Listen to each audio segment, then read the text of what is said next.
Bueno, y como cada martes compartimos este espacio de Fundar en el que nos vamos informando y vamos conociendo acerca de distintos temas que nos ayudan y nos acompañan, por supuesto, sobre todo en nuestra vida cívica, ¿no? Sí. Exactamente, sí, a entender estas cuestiones que son burocráticas, complejas y que hoy, bueno, la doctora Natalia Micoli nos va a echar un poco de luz en las donaciones de los bienes, ¿no? ¿Cómo estás, Nati? Así Bienvenida. es, ¿qué tal? Un Buenas gusto tardes. compartir el espacio de Fundar y, como lo decían recién, vinculado al asesoramiento y la defensa de los derechos como ciudadanos.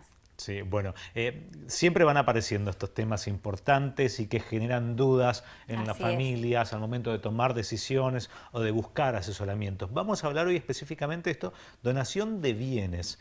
¿Cómo funciona este sistema en nuestra legislación vigente, Nati? Bueno, a ver, el tema de la donación de bienes, bienes inmuebles o bienes muebles, es una herramienta legal que, utilizada en buenos términos, sirve para poder acomodar y organizar el patrimonio de las personas en vida. Sin embargo, tiene algunas limitaciones, por eso es siempre importante el asesoramiento.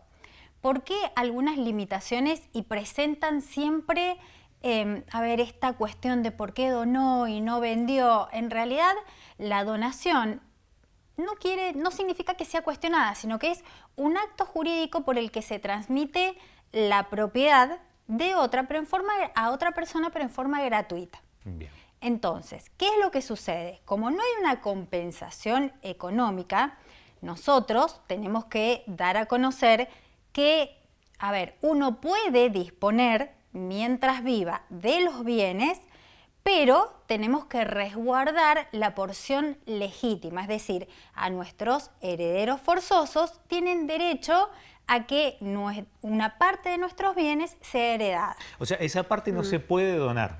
No se puede donar, sí se puede vender. A ver, si yo quisiera vender la única propiedad que tengo, la puedo vender y mi hijo el día de mañana no recibiría nada. Lo que no puedo hacer, por ejemplo, si yo tuviese una casa y 2 hijos, no puedo beneficiar solamente a uno y restarle porción al otro. Es por eso que el tema de la donación, sobre todo de bienes inmuebles, sirve mucho ¿para qué? Para evitar los gastos posteriores de un proceso sucesorio. Si yo organizo cómo voy a distribuir mi patrimonio en vida y lo hago en forma correcta, no voy a tener después que abrir una sucesión por nada. ¿Esta donación se puede hacer a varias personas? ¿Podría un padre decir, bueno, voy a donar los bienes a mis hijos ahora?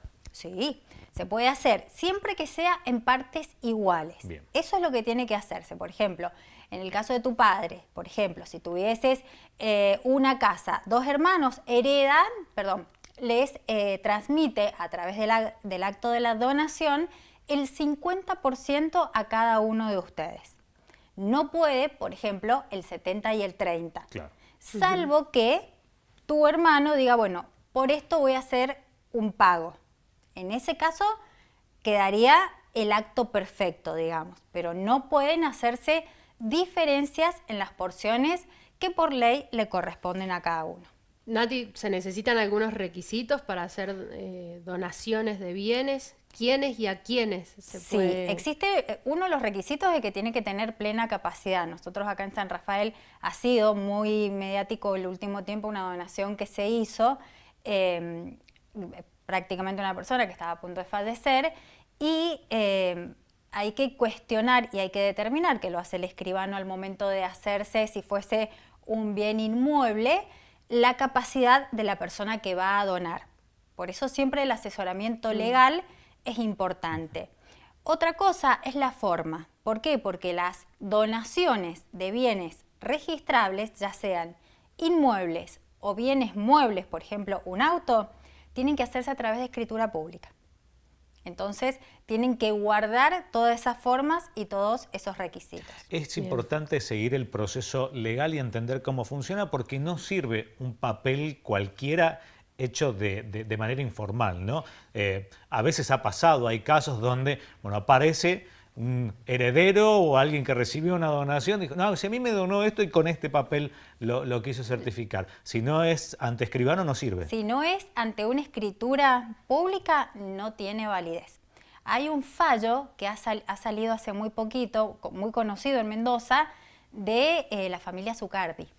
La familia Zucardi, justamente, que está vinculado a esto, en el año 1981, el padre reparte, tenía 2 sociedades y la bodega, reparte a sus 3 hijos acciones en las 2 sociedades y a uno de ellos le dona el 100% de la bodega.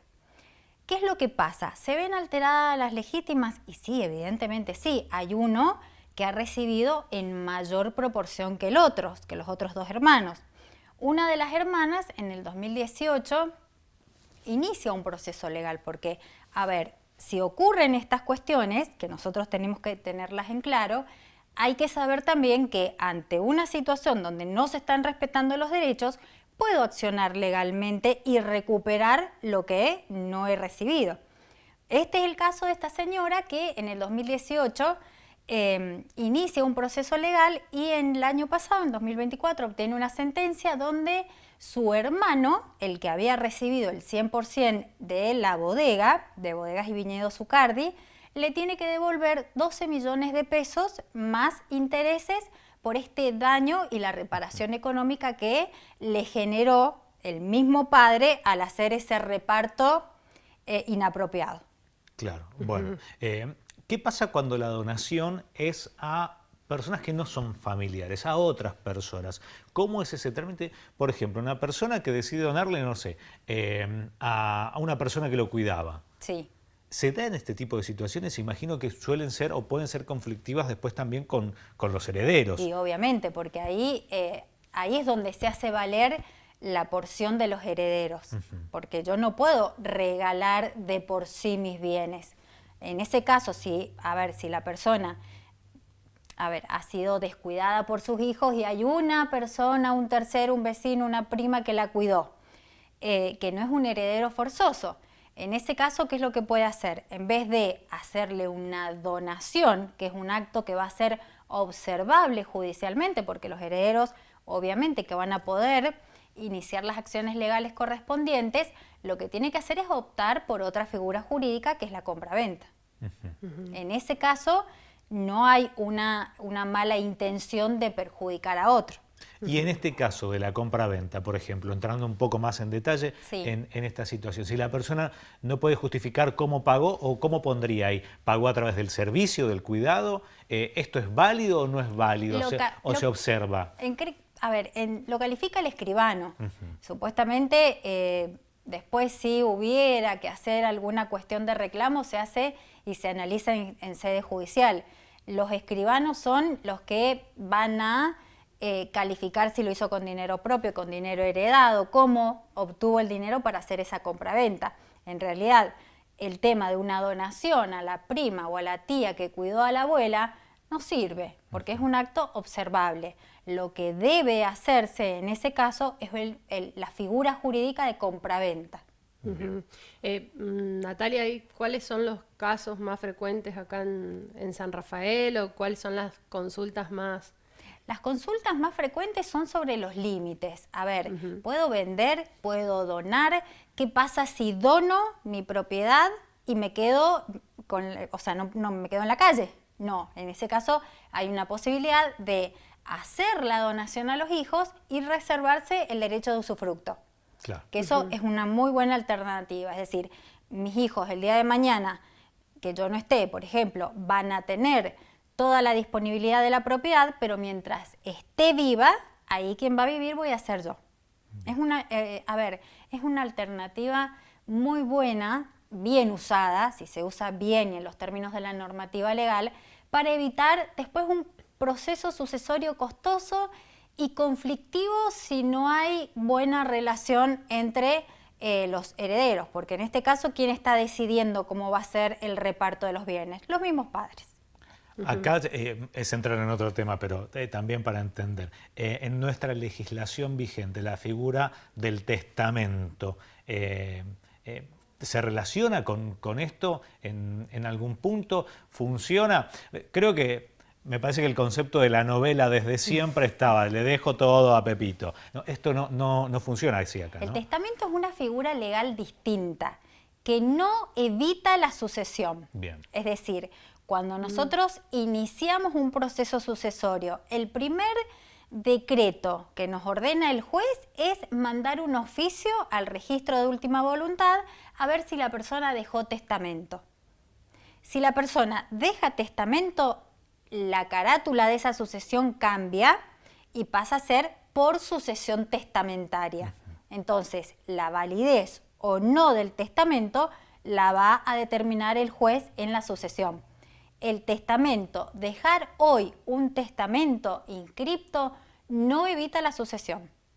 Bien. Es un trámite que hay que hacer igual. La sucesión se hace de la misma manera. Lo que evita la sucesión es la donación, figura jurídica que se inscribe en el registro, tiene una actualización de plano de mensura, se hace ante escribano como lo había mencionado anteriormente, pero vendría a ser la donación la que evita el inicio de un proceso sucesorio. Importantísimo destacar que nada es válido si no está escriturado. Obviamente. En el caso de los bienes inmuebles, a ver, si lo que se va a transmitir es una joya, es un reloj que no necesita inscripción, no va a haber mayor problema. ¿Por qué? Porque es la simple transmisión de la cosa. Pero en el caso de los bienes inmuebles, ese simple papelito que vos decías, acá lo tengo, no sirve. No sirve. Bien. Gracias, Nati, por la información. Gracias a ustedes. Seguramente muchos en su casa abrieron debate a partir de esto, sin duda. Seguramente. Es un tema recurrente. Bueno, agradecemos este espacio de Fundar. Vamos a compartir la última pausa.